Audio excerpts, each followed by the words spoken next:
Hello folks, welcome to another video. Today's video is going to be all about Big 4, what I have learned about the Big 4 firms through my experience at KPMG India. So let's get right into it. So when we say Big 4, what do we mean by Big 4? Well, these are four huge firms, or rather names, which most of the people would know already. uh, these firms are Deloitte, PwC, erstwhile PricewaterhouseCoopers, that's a full name, EY, which is Ernst and Young, and KPMG. KPMG is a big name. KPMG stand for four different people. I don't remember the names. But anyway, so these firms are so huge in terms of the number of people they employ, in terms of the geographies they operate out of, in terms of the industries or the clients they service, the revenue that they generate. So that's why these are called as Big 4. Earlier, like a long time ago, there used to be another such big firm. So these used to be Big 5. The firm's name was Arthur Andersen. Some of you might know these people. Arthur Andersen got involved in the very infamous Enron scandal. You can read about that. And Enron had to shut down, and US regulators and courts took a strong action against Arthur Andersen. The firm was broken down, and some of the partners decided to spin off different business units, and two famous firms were born out of the breakup of Arthur Andersen. One is very famous, which is Accenture, and the other is Protiviti. So basically, these consulting firms were born out of the Arthur Andersen split. Okay, so Big 5 became Big 4. So Accenture basically was the tech kind of business for Arthur Andersen. So that's why still today, Accenture is considered to be a tech focused or tech oriented consulting firm. All right. So what exactly do these Big 4 firms do? What services do they provide? Majorly three broad categories of services that they provide. Number one is audit related services, and audit is the name and fame for these Big 4 firms. These firms started out as audit firms, and they developed their core competencies around audit functions, and are extremely well known and regarded across the globe for their audit capabilities. They provide both external or statutory audits as well as internal audits, support to different multinational companies, Fortune 500 companies across the globe. Second kind of work that they do is tax consulting or tax advisory. So these firms also have developed a very good core competency when it comes to taxation related issues, either direct or indirect taxation. So they help out the clients in tax related matters, tax accounting, as well as matters related to tax litigation. All right. And the third, and probably the biggest business that they are into, is consulting or advisory or assurance services. This business unit brings the maximum revenue and maximum profits for these firms. And in the recent past, because of a lot of corporate governance failures, Big 4 firms have come into the bad light of regulatory bodies across the globe, including India, because there is an inherent conflict of interest in their business. So imagine that you are a Deloitte or a KPMG. You are doing audit for your clients as well as providing consulting services to your clients. So basically, when you are providing consulting or advisory services, you are working for the management of these companies. You are helping out the management in some way, right? But on the other hand, you are the auditor of these. You could be the auditor to these same companies that you are providing management consulting or advisory. So you're doing some work for these companies and you are only checking the work of these companies. So this is an inherent conflict of interest.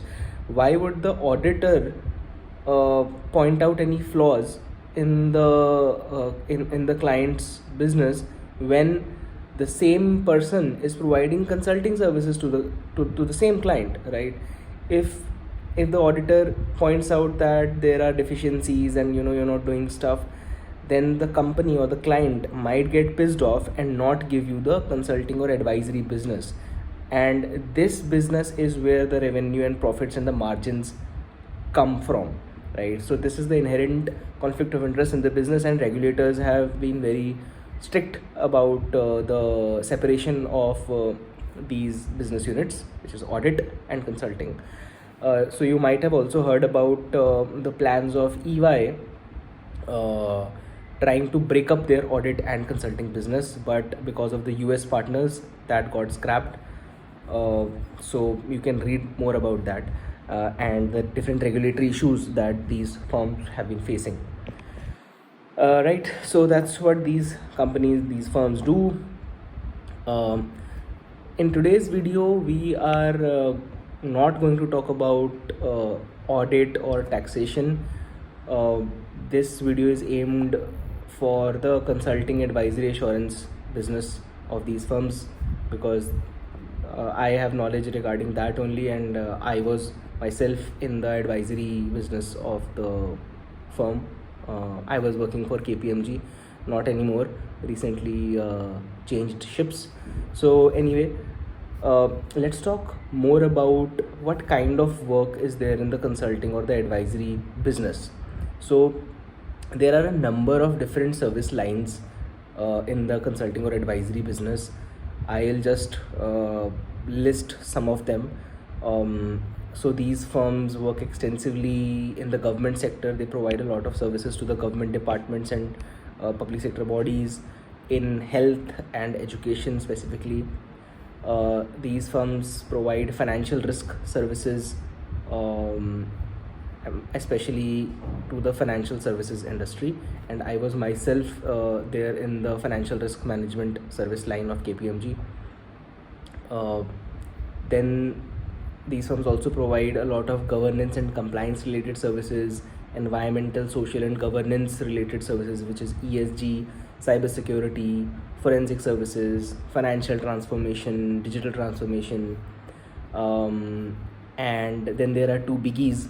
One is M&A advisory, which is mergers and acquisition advisory and deals advisory, and the other biggie is management consulting or strategy consulting or business consulting, whatever you may want to call it. Now within management consulting, these firms provide management consulting services to a lot of different industries across different functions. The work can be related to strategy, the work can be related to implementation or operations, so they do both kind of work. And let's say you are working for Deloitte India will also have strategy and operations kind of work, but these firms, all of them, have been acquiring smaller boutique consulting firms which specialized in strategy or management consulting.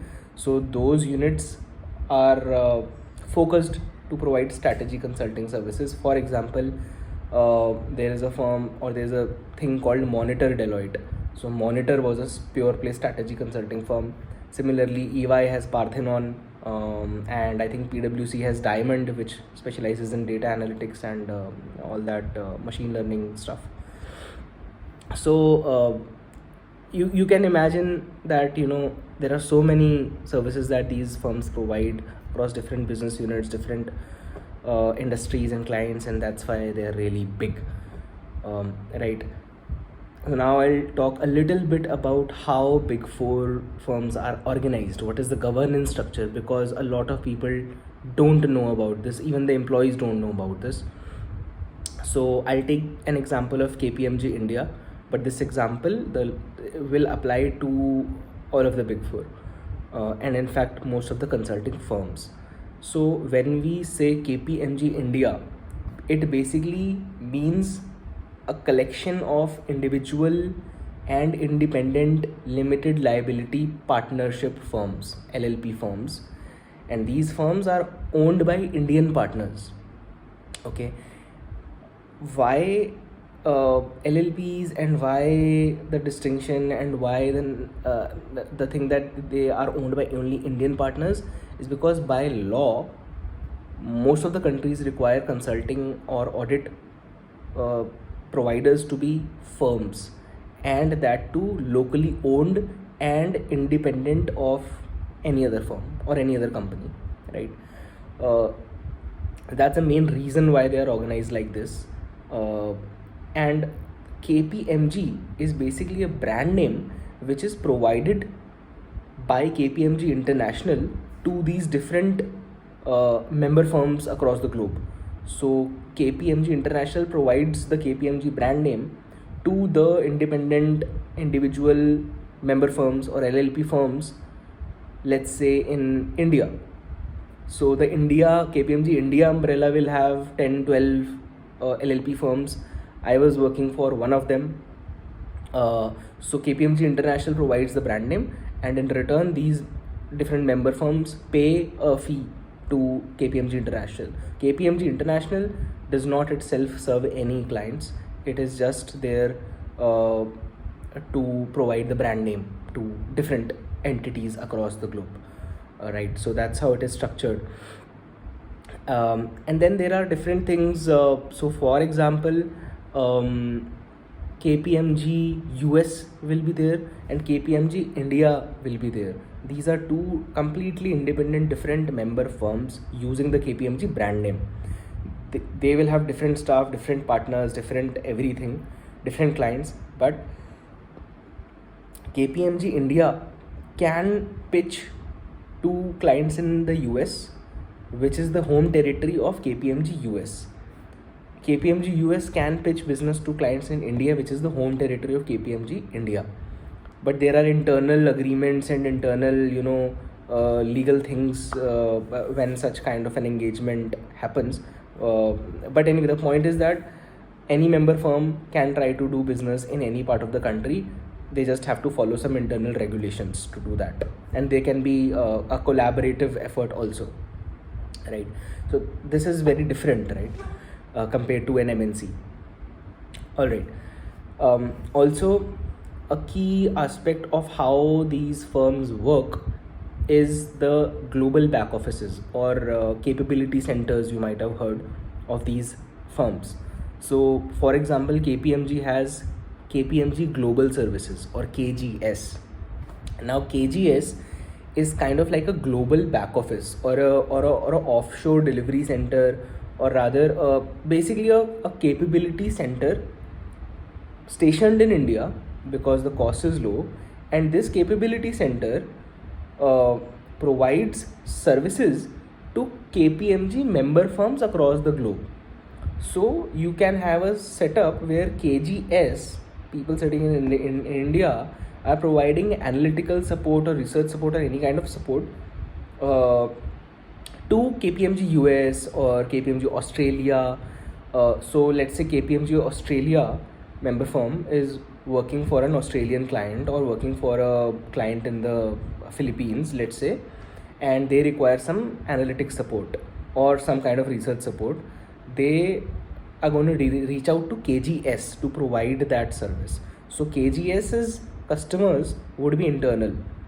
These would be KPMG member firms, and these people would also work with the member firms consulting team to deliver value to the client ultimately, right? And KPMG is not alone in doing this.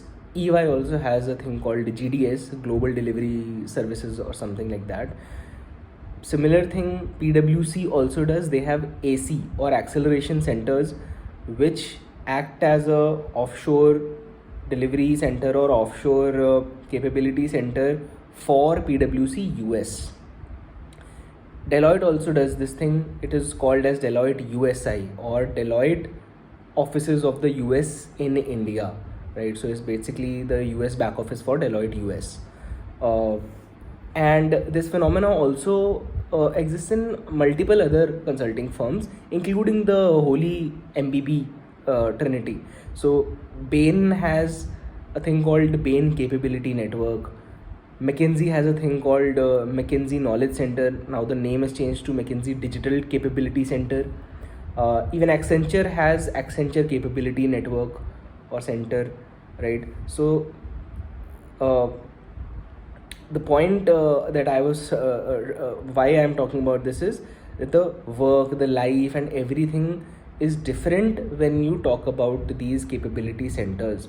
I am in this video, my POV is basically from the front end consulting point of view, when you are a part of the member firm and not the delivery center or the back office or the offshore office. You're a part of the front end consulting team, that firm, right? So this video is more from the POV of that POV, right? All right. Now coming to the career growth that one can expect. So there are multiple levels. It's a big hierarchy, like any organization. Mostly starts at analyst level, where the entry can be through your undergrad directly. So for example, these big four firms hire from good colleges in Delhi University, I'm pretty sure, as well as some engineering colleges also, and hire analysts. Laterally also people join as analysts. Then the next level would be consultants or associates. These firms hire at this level from postgrad also, including MBA and other postgrads. They promote people, they hire laterally also. The next level is senior consultant or senior associates. Again, they do hire at this level from postgrad, mostly MBAs, good MBA colleges, or promote people or get people laterally. The next level is manager. Now, these firms rarely hire managers from any postgrad. So the entry can be either laterally or through promotions. Next level is senior manager or associate director. They don't hire from campuses at this level, so it's only through promotions or laterally. Then the next level is director, and then finally the final level is partner. Now an entry level partner, there can be some terms, some hierarchy in between also, like there is a thing called technical director, there is a thing called associate partner, right? I'm ignoring that. Yeah, so once you become partner, you're an entry level partner. Mostly across the consulting world, not even the big four, across the consulting world, when you're an entry level partner, the firm does not give you equity right away. So when you become a partner, when you make a partner, basically you are a non-equity partner. It's just that you get paid damn well, and you are like head of multiple client engagements, multiple projects. Okay. And then once you are a partner, so suppose you're out of undergrad at 21, and in the next 10 years you can become a partner, 10-12 years, right? Or if you're from a very good MBA college, you can become a partner. So at 30 or 35 or maybe 40, let's say you're a partner, you still have 20 to 30 years of your career left, right? So that's the part of life where you will remain a partner, but there's a different hierarchy that you will follow now. So there are very senior partners who are like who have been partners for the past 20 years itself, right? So as you grow in seniority, when you're a partner, the firm then gives you some equity in the firm, and once you get equity in the firm, you get claim over the earnings of the firm, and that's a major source of your revenue as a partner, right? Another interesting thing is that when you get equity, you are required to pay for that equity, right? So that can also be a hefty amount, 1 to 2 crores, but the firm itself can provide loan to you, and then deduct it through your salary and all that. But the good thing is that you get a percentage share of the revenue of the firm, and you also get a certain percentage share of the revenue that you directly contribute to the firm, right? So partner compensation can be very complicated, and partners can be highly compensated. So like an entry level partner can be easily making upwards of 1 crore at Big 4 also, and a very senior partner could be 20, 30, 50, maybe even 100 cr, right? Nobody has clarity over exactly how much do these partners make, senior partners, because the compensation is very complicated. It is not transparent. They are not required to publish it because these are not publicly listed companies. These are limited liability partnership firms, so you never know. But yeah, that's what we know. Career growth in general would be better than the growth in industry. So suppose you're working in a bank or in an FMCG company or in a big MNC, the career growth in consulting side and Big 4 would be better than in the industry side, because consulting, the work pressure can be a lot, right? The work can be very demanding, and you're working like 1.5 to 2x the amount of people working in the industry sometimes. So the growth is better, definitely. Consulting in general also has an infamous up or out culture. If you're not getting promoted, you will be fired, or you will be motivated to leave the firm on your own. So basically you keep getting promoted every couple of years, right, till you make partner, and then a different track starts. Talking about attrition, because attrition comes with growth, because the work can be very demanding and a lot of complications can be there. I'll talk about it. But attrition is high in general, but attrition is very high in junior to mid-level roles. So I would say most of the exits happen at analyst, consultant, senior consultant level, slow down at manager, senior manager level, and don't happen that much at director, partner level. There's a good reason for that. As you are growing through the ranks from analyst to consultant to manager, your work pressure starts increasing. Though you are making a lot of money, your work pressure is increasing. You think about settling in life. There are personal things also. You might start thinking that you have to develop some expertise in a particular area, so it's better to go to the industry. So many people leave, okay? But once you are a director, you're looking to be promoted to a partner. Once you are already a partner, you're looking at the upcoming equity share, right? And the compensations improve greatly when you are at that level, right? And you are young relatively. You have survived all the grind of 10-15 years in the consulting world. So you think, why should I leave?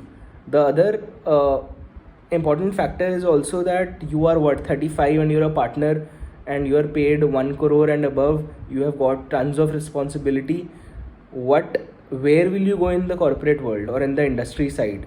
Nobody is going to hire a CEO who is 35 years old, or even a senior executive who is 35 years old. Nobody is easily going to pay 1 crore in the corporate or industry side of things. That's the hard reality of things. So these people don't get a lot of great compensation when they try to switch. They don't get a lot of responsibility when they try to switch compared to what they have in their own firms. So that's why they don't switch that much. All right. So what happens is that what I have seen is that many times these firms will have very talented juniors or analyst consultants who are there with the firm, and then they leave. And the firm will have very talented directors, partners who have been there with the firm for a long time. So these two ends of management would be good and talented, but the middle is kind of screwed. I was not happy with the middle management quality at all, and probably this is one of the reasons why, right? And another reason would be that in middle management, you're trying to transition from an individual contributor role to a team leader kind of a role, and nobody trains you for that, and you have to manage both the things, and you get burnt out. So maybe that can also be a factor. Now let's talk about the compensation of in these firms. Now on an average, for the entry level roles, the compensation will always be better than firms like TCS, Wipro, Infosys. If you are a techie, you get hired by Wipro, Infosys, versus you get hired by a KPMG or an Accenture, you're definitely going to make more money, right?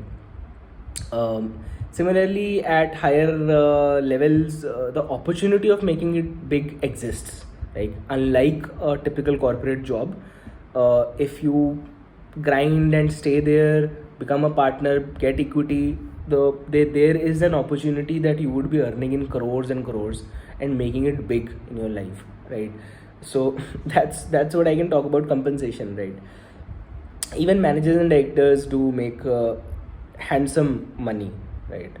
And the compensation is skewed towards variable compensation and bonuses. So if you work hard, you are rated good, you are going to make a lot in variable pay or bonuses, compared to industry. So industry side of things will not have a lot of variable pay. Consulting side will have a lot more, can be double also, right?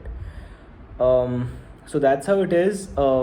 Overall, within Big Four, I would say there is a lot of standardization and compensation as well as career growth, because these firms have become so big and people have moved from one firm to the other, that now the firms are kind of like similar when it comes to these things, right? Also, regarding compensation, one very important thing that I would like to mention here is that because of the regulatory issues that I talked about earlier, the audit and consulting issue, you are not allowed to invest in a lot of places. So there are very strict investment related regulations, because see, you are a consultant, you are privy to a lot of price sensitive knowledge about the clients, which should not be made public. So there is a risk of insider trading, right? Either you are on the audit side or you're on the consulting side, you could have that information. So that's why there's a lot of scrutiny of your investments. So a lot of investments are not allowed, right? So this is one negative factor of being in the Big Four, right? Now let's talk about the exit options. If you want to exit, how can you view, what are the good things about that? So if you have worked for any of the Big Four firms, see, these firms are very strong global brands and they enjoy a great brand recall and recognition, right? Every professional or non-professional would have probably heard about KPMG or Deloitte, right? So that's the power of the brand, right? If you are putting your resume out there, the HR or the recruiter will definitely know what's this firm, what is the professionalism at this firm, what kind of work you would have done, how much you would have done.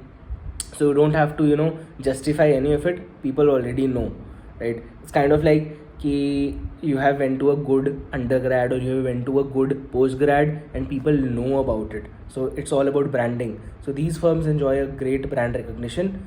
And when you're on the consulting side or the advisory side in these firms, you get the opportunity to work in across multiple industries. You can work in across multiple industries, and you can also work across multiple functions. So the exit opportunities can be very decent, provided you time it well, right? As I talked about, if you stay long enough, you might not want to exit, right? You can any day move between the Big Four, right? You can move from Big Four to any other consulting firm or a company which acts as a consultant to clients, right? So that is also very, very much possible. I have also myself moved from KPMG to EXL, which is another analytics consulting company. It's not a firm, and but it was my first company as well. So that was the general knowledge about Big Four. Now I'll talk about my experience at KPMG India in financial risk management service line, FRM, and I'll qualify it by saying that I served there for only 8-9 months, and that too on just one project with just one set of team or stakeholders. So that's my limited kind of POV and experience. So I might be biased, right? So just take it with a pinch of salt, and you're free to post your comments and about your experience or what you think, right? So I felt that KPMG India at least, or FRM in KPMG India at least, was very CA dominated. And it makes sense also because these people work a lot on audit, taxation, accounting advisory, CFO advisory, a lot of these things. So it's natural that they would have a lot of CAs there. MBAs were also there, but hardly any engineers, right? And once you are a manager there, manager and above, you have to start focusing on business development aspects, and only then you will be promoted. So there comes a time when you are working on multiple projects, handling multiple clients, ensuring delivery, as well as working on business development initiatives in order to grow further, right? So it can get very tricky and very tough. And as I talked before, once you're a partner, I would say 80-90% of your job is all about sales. You have to bring revenue, you have to bring business for the firm. So that's what you do. And so imagine you're a 35-year-old partner, you've got next 30 years, 25 years in your career, and all of it is probably going to be about sales, right? So that's the kind of work that you will have to do, right?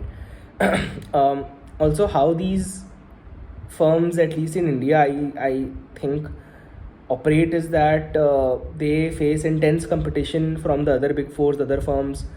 So they price their projects very aggressively in order to get those projects, right? Also, they can go to any extent to retain clients or to please clients, or or to maintain the relationships. So they can be very aggressive on project pricing, right? So what happens many times is that the resources that are actually working on the projects are actually undercharged. Clients don't pay that much, especially in the Indian market, where clients don't like to shell out money, right?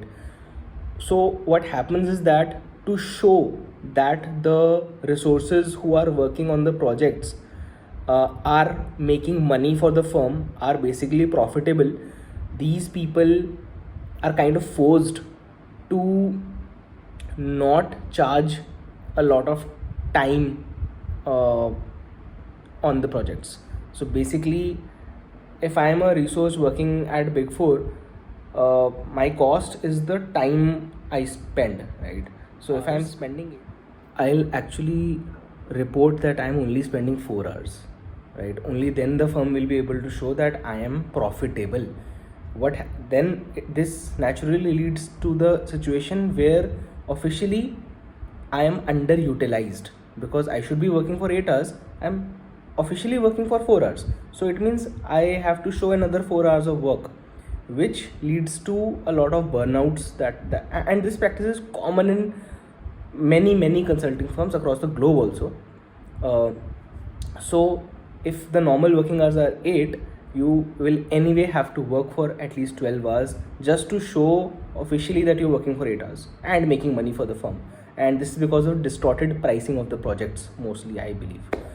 So that happens, and because of the intense competition, these firms go out in the market and they can get any kind of projects, good or bad. They don't care, they just have to make money. So there is a lot of bad work as well that these firms pick. So your luck is very important, as well as your networking ability to get staffed on good projects and avoid bad projects. Now I'll just clarify what a bad project means, right? And this just from my perspective, you can differ. I think that a bad project would be a project in which there would be little scope of learning. There would not be a lot of growth in learning or your own career growth. There would be little scope of you actively thinking or executing stuff. there will be a lot of grunt work involved which nobody wants to do, and that's why they hire the consultant, and now you're doing the grunt work, the worst work out there. These projects can be long tailed, long term projects. The client side teams can be poor or bad to work with. They can be not that competent or talented, or just the atmosphere can be toxic, right? The consultant side staffing or the team management or the team formations can be poor and could result in lopsided allocation of work or a weird kind of work setup. Basically, a bad project is where the odds of failure are high, both for the project as well as for your career, right? And of course, the project economics would be poor, which is okay, which can be a thing with good projects also, right? And in my experience, what I think and I have seen is that a project management office role or a purely project management role, or a project in a project, especially where the project management office is weak, where the functional departments enjoy a lot more power and the PMO is weak, and you as a consultant step in to provide services of a PMO or a project manager, you're screwed. Okay, that's the worst kind of work out there. That's what I feel, and that's where I got stuck in this situation. So that's one of the reasons why I left, basically. But anyway, when I was leaving, a couple of different partners, my own partner reached out to me with different proposals, that we'll give you a better staffing, we can discuss about your level in the firm, because I felt that I was in a slightly junior total individual contributor role. These things were there. I mean, I could negotiate it with them, but there were slightly more deeper factors at play also, which I can talk about. So what I observed was that KPMG India, I think stands true for the Big 4 in general, that these firms are not very, the core competency is not tech or AI or ML or analytics. These firms do have these centers of excellence, but they are not a tech driven or an AI or ML or analytics driven company or a firm, right? So that's not their core competency, and I wanted to actively move into this arena, right? Then on the sector or the business, I thought, and that's through my experience, that the Indian financial services sector, except payments, is not that mature and lags far behind in tech adoption compared to US. In payments, India is number one, no doubt about that, but in all other cases, it's not. The sector is trying to adopt technologies or solutions that are at least 10 to 15 years old, and US is now moving beyond them, but India is now starting to adopt that tech. In risk and accounting, I would say, not aware about the other functions. So I felt that at this point in my career, exposure to the US financial services sector would bring to me the most up-to-date knowledge and exposure, and maybe then later on in my career, I would be able to add better value to the Indian financial services sector. So instead of remaining here and then trying to learn outdated tech or struggling here, I thought it's better if I get the best knowledge and exposure out there in the world, learn, grind there, and then bring that expertise, that knowledge into India, where I'm leading these initiatives, rather than staying here and trying to learn here. That's why I moved to EXL, because EXL is all about the US banking is very strong for EXL. I came from that only back in 2013, right? Which was my first role straight out of engineering college, right? So also one more thing, I did not really see a lot of analysts in my service line or in FRM, basically. So the senior consultants were doing the hands-on work only, right at the bottom, Okay, I am not sure why they don't hire analysts, or if they hire, why are they so less.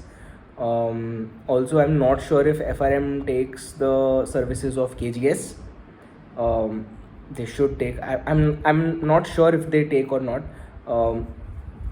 But at least in my case, I don't think KGS was that involved. Also, in certain cases, I saw that there were a few managers in my service line who were acting as individual contributors only. Nobody was reporting to them. They were not in a team or in a structure where they were leading anything. They were like acting as only individual contributors, so which I felt was not very inspiring. And it suggested a problem with the staffing management or the team formations at my service line. And yeah, so that was also what I thought, and change ships. So yeah, thank you for listening. It's a really long video, but the information that I have tried to present is pretty dense, and I've also talked about my experiences, so hopefully you'll get a lot of different knowledge and information out of this video, and hopefully it will add some value to your decision making, or it will just better your perspective. So thank you for listening, folks. Thank you. Bye.